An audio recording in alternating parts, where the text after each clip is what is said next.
So hello everyone, welcome back to my YouTube channel.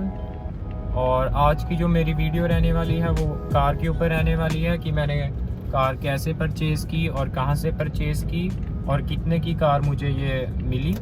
तो इस सारी चीज़ों के ऊपर गाइस ये वीडियो है और मैं आपको डिटेल में सारी जो इन्फॉर्मेशन है वो प्रोवाइड करूँगा। And I do know that कि इट्स बीन अ वाइल मैंने कोई वीडियो यूट्यूब पर अपलोड की हो, तो गाइस मैं थोड़ा सा बिज़ी था एंड आपको मैं सारी चीज़ें बताऊंगा कि क्या चल रहा था। आपसे I will try my best to upload the video and आपको अपडेट रखूंगा। और गाइस ये जो मैंने कार है ये मैंने मार्केट प्लेस से परचेज़ की है और आपके ऊपर डिपेंड करता है, आप कहीं से भी कर सकते हो। मैंने मार्केट प्लेस से की, डिपेंड करता है गाइस आप मार्केट प्लेस से कार परचेज़ कर रहे हो या किसी डीलर से। बस आपको एक चीज़ का ध्यान रखना पड़ता है, वो होता है कि आपको कार को चेक कैसे करना है। कार के अंदर कोई प्रॉब्लम है तो आपको वो ढूंढनी कैसे है जिससे आप कार का प्राइस नेगोशिएट कर सकते हो, और क्योंकि आपके पास प्रॉपर एक रीज़न होगा नेगोशिएट करने का। तो गाइस अभी मैं कहीं रुक के आपके साथ सारी इन्फॉर्मेशन है वो शेयर करता हूँ और आपको दिखाता भी हूँ कार कैसी है। So guys this is the car जो मैंने परचेज़ की है और ये कार मैंने मार्केट प्लेस से परचेज़ की थी। एक्चुअली मैं आपको बता देता हूँ, ये मेरी सेकंड कार है। जो मेरी फ़र्स्ट कार थी वो होंडा अकॉर्ड थी। वो जब मैं यहाँ पर आया था दिसंबर 17, 2023, तब मैंने 2-3 दिन बाद वो कार परचेज़ की थी, बट उसमें कोई इशू था। मैंने उसको 1800 में परचेज़ किया था, बट थोड़ा सा फिक्स करके मैंने 27 में उस कार को मैंने सेल कर दिया था एंड उसके बाद ये कार ली। तो मैं आपको एक बार बताना चाहता था, क्लैरिटी देना चाहता था। और ये कार मेरे को 3000 में पड़ी थी मार्केट प्लेस से। और अगर आप चेक करोगे कंडीशन तो गाइस ऑलमोस्ट ब्रांड न्यू ही है। बाकी इसमें थोड़ी चीज़ें मैंने आप की थी, जो इसके रिम्स हैं ये मैंने पेंट किए थे। अभी करंटली इसके ऊपर समर टायर्स हैं और विंटर्स अभी थोड़ी देर में आने वाली हैं और उस टाइम पर विंटर टायर्स इस पर चेंज करने पड़ेंगे। एंड बाकी अगर गाइस आप देखोगे कार जो है वो ऑलमोस्ट ब्रांड न्यू कंडीशन में ही है। और ये कार गाइस 2 डोर है और पर्सनली मेरी वो प्रेफरेंस थी कि हाँ कार 2 डोर ही हो, क्योंकि मुझे 2 डोर कार्स अच्छी लगती हैं। ऐसे तो कोई हार्ड एंड फास्ट रूल नहीं है, आपके ऊपर डिपेंड करता है आपने कौन सी कार परचेज़ करनी है। और अगर गाइस आप मेरे से सजेशन लोगे कि आपने कौन सी फर्स्ट कार अपनी परचेज़ करनी है तो ये 100% आपके ऊपर डिपेंड करता है। मैं आपको कंपनी सजेस्ट कर सकता हूँ, होंडा, टोयोटा एंड माज़दा। इन तीनों में से आप कोई भी कार ले सकते हो, बट मैं अभी होंडा यूज़ कर रहा हूँ तो मेरे हिसाब से ये ठीक है, रिलायबल है। बाकी डिपेंड करता है, हर कार सेम नहीं होती, तो उसके हिसाब से आप देख सकते हो। और अगर मैं आपको स्पेसिफ़िकली ये कार का बताऊँ, ये है होंडा सिविक 2006 एंड 1.8 और इसकी माइलेज भी अच्छी है। तो गाइस ये कार कुछ ऐसी दिखती है और अब मैं अंदर बैठ के आपको सारी चीज़ें बता देता हूँ, शेयर कर देता हूँ कि कौन सी चीज़ें हमने कार परचेज़ करने के बाद ध्यान में रखनी है।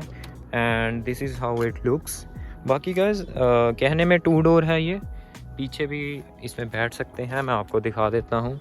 अभी मैं रिसेंटली इस कार में 950 किलोमीटर्स की रोड ट्रिप करके आया हूँ और मैंने 1 डे में इसको बैक एंड फोर्थ ड्राइव किया था एंड कोई इशू नहीं आया गाइस। बस आपको जो कार है वो प्रॉपर देख के लेनी है, थोड़ी चीज़ें उसमें क्या नोटिस करनी है कि कौन सी चीज़ें वो ध्यान में रख के लेनी है। तो गाइस ऐसे आप इसके अंदर जा सकते हो। आपको पता ही होगा, मैं बस आपको ऐसे ही दिखा रहा था कि इसमें कैसे आप पीछे जा सकते हैं। तो चलिए गाइस अब मैं आपको अंदर बैठ के जल्दी सारी चीज़ें बताता हूँ, क्योंकि ऐसे जो वीडियो है वो बहुत लंबी हो जाएगी। ऑलराइट, सो गाइस मैं कार के अंदर आ गया हूँ और अब मैं आपको सारी चीज़ें बताता हूँ कि आपने जब कार परचेज़ करनी है तो उसके बाद आपने कौन सी चीज़ें करनी है। तो गाइस सबसे पहली जो चीज़ होती है वो होती है इंश्योरेंस। आपको इंश्योरेंस सबसे पहले लेनी पड़ती है। तो मेरी जो इंश्योरेंस चल रही है वो है कोऑपरेटर्स के साथ, और बाकी आपके ऊपर डिपेंड करता है कि आपने किसके साथ इंश्योरेंस लेनी है। बहुत सारी कंपनीज हैं बट मैंने कोऑपरेटर्स के साथ इसलिए इंश्योरेंस ली क्योंकि मेरे ब्रदर उनकी भी कोऑपरेटर्स के साथ ही थी, तो मैंने इसलिए ले ली। ऐसे कोई हार्ड एंड फास्ट रूल नहीं था। बाकी इंश्योरेंस लेने के बाद आपको इंश्योरेंस लेने के टाइम पर भी आपको कॉल करना है, उन्हें बताना है कि मैंने न्यू कार परचेज़ की है, और आपका वो सारी चीज़ें डिटेल पूछेंगे, एड्रेस, लाइसेंस, और लाइसेंस के ऊपर भी आता हूँ, लाइसेंस पूछेंगे किस लाइसेंस के ऊपर आप ड्राइव कर रहे हो, इंडियन लाइसेंस है या नहीं। और गाइस मैं आपको एक और चीज़ बता देता हूँ, अगर आप अल्बर्टा में हैं, स्पेशली फोर्ट मैकमरी में, मैं आपको फोर्ट मैकमरी की एश्योरेंस दे सकता हूँ। बाकी अल्बर्टा का ये रूल है कि आप इंडियन ड्राइविंग लाइसेंस के ऊपर जो कार है वो ड्राइव कर सकते हो, बट आपको जो इंश्योरेंस कंपनीज होती हैं वो आपको लिमिटेड टाइम देंगी कि उसके अंदर आपने जो अल्बर्टा का लाइसेंस है वो आपको बनाना पड़ेगा। तो ये चीज़ होती है गाइज। मैं भी जब यहाँ पर आया था तो मैं इंडियन लाइसेंस के ऊपर ही ड्राइव कर रहा था कार, तो मुझे उसमें कोई प्रॉब्लम नहीं आई थी। बाकी आपको ये चीज़ होती है मेन कि जो सारे रूल्स हैं और कार कैसे ड्राइव करनी है वो आपको देखना पड़ेगा, क्योंकि यहाँ पर इंडिया के हिसाब से जो ड्राइविंग का स्टाइल है वो टोटली डिफरेंट है। मोर ओवर जो इम्पोर्टेंट और मेन चीज़ है यहाँ पर लेफ़्ट हैंड ड्राइव है, तो आपको वो चीज़ ध्यान में रखनी पड़ेगी। मेरे को भी गाइस थोड़ा डिफरेंट लगा था, स्पेशली लेफ़्ट ड्राइव के कारण। बाकी तो ड्राइविंग तो मैं वहाँ पर भी करता था, बट स्टिल जो रूल्स हैं यहाँ के वो थोड़े से स्टार्टिंग में आपको कंफ्यूजिंग लगेंगे, बट उसके बाद एक बार जब समझ आ गए तो वो कोई ऐसे प्रॉब्लम वाले नहीं हैं, बिल्कुल ईजी हैं। और इसके ऊपर भी गाइस मैं वीडियो बनाऊंगा कि आपने अगर कार ड्राइविंग करनी है, अगर आपने कार ड्राइव करनी है तो कैसे करनी है एज ए फर्स्ट टाइम, और टेस्ट देने के टाइम पर भी क्या चीज़ें अपने दिमाग में रखनी है वो चीज़ भी मैं आपको बता दूंगा।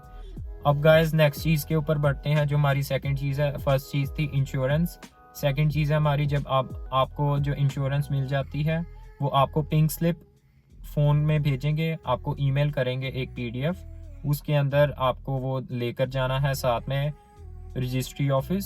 वहाँ पर आपने दिखाना है कि हाँ मेरी ये इंश्योरेंस है।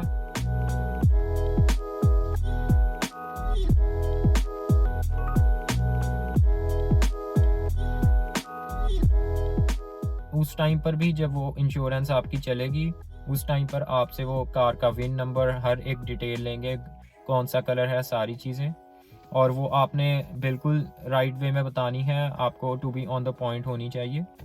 तो वो चीज़ करने के बाद गाइस जब आप रजिस्ट्री ऑफिस जाओगे तो वो आपको यही सेम चीज़ पूछेंगे कि आपने आपका जो एड्रेस है, बाकी सारी चीज़ें वो आपसे फॉर्म फिल करवाएंगे, एंड आफ्टर दैट उसकी भी कोई फ़ीस होती है।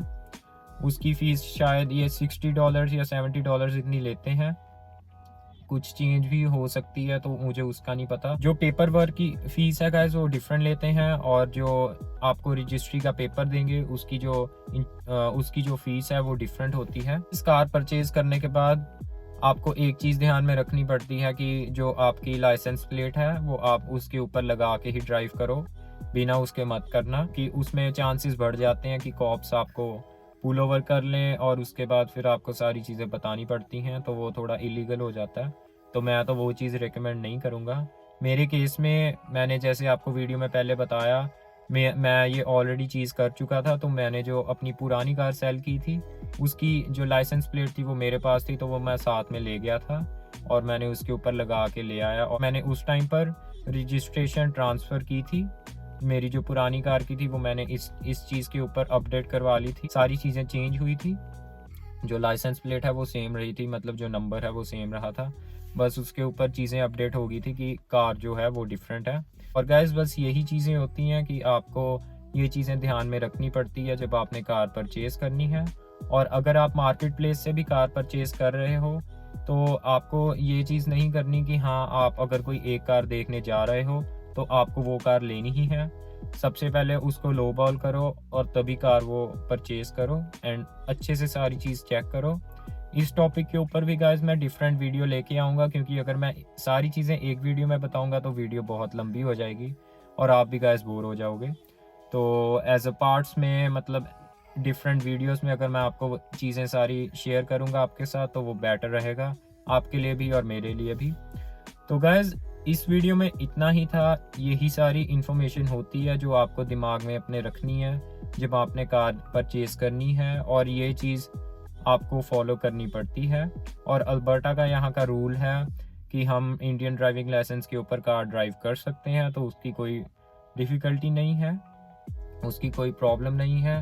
बट आपने जो अल्बर्टा का लाइसेंस है वो लेना पड़ता है। तो मेरे पास अभी क्लास 5 GDL है, तो मैं उसकी भी आपको सारी चीज़ें बताऊंगा कि GDL क्या होता है, क्लास 5 कौन सा लाइसेंस है, और इस टॉपिक के ऊपर भी मैं जल्दी वीडियो लेके आऊँगा। अभी तक गाइज मेरा एम यही था कि मैं आपको एक बार अपडेट कर दूँ कौन सी सारी चीज़ें आपको दिमाग में रखनी है कार लेने के टाइम पर। तो आज की वीडियो में गाइज इतना ही था। Thank you so much for watching my video. Please like share comment my video and do subscribe to my YouTube channel.